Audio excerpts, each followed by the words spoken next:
What I have here are a couple of the flower carpet roses, and that may be something that you've been hearing quite a bit about. They've been around now for a few years. The pink flower carpet rose was actually introduced in 1995. The white was introduced in 1997, and this one, which happens to be called apple blossom, was actually introduced last year in 1998.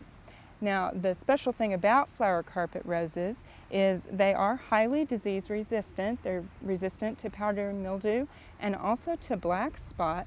They also have a nice kind of compact growth habit to it. They only get about 24 to 32 inches tall, so they're a nice low shrub and about 4 feet wide. So they're a rose that makes a really good ground cover. They're also a rose that can take some less than optimum conditions. They can take the heat more and they bloom quite a bit, and they're just a really pretty rose. You can see here we've got some very pretty shiny bright green foliage, and also part of the flower carpet name, there are just tons of flowers. And you can see here the flowers are about 1.5 to 2 inches wide, and this particular one, apple blossom, actually opens up in kind of the pale pink, and then it kind of bleaches out to a white. So you almost get a two-tone effect as you look across here. Now right here you can see some of the buds are actually a darker pink. Now this was actually a sport from the flower carpet pink rose, but this is really a nice light pink rose that can take some really harsh conditions for you.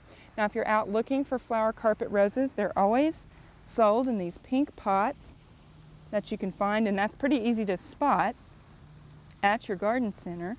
And so far in trials they've done very well. We're going to put some in out here and see how they do, but I have seen them growing and they make a beautiful ground cover, a nice low rose with a lot of flowers that'll keep blooming throughout the summer. We hope you've enjoyed this classic from the Oklahoma Gardening Vault.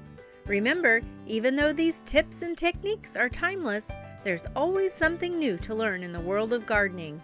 By subscribing to both Oklahoma Gardening and OK Gardening Classics, you'll have access to a wealth of gardening knowledge, both classic and contemporary.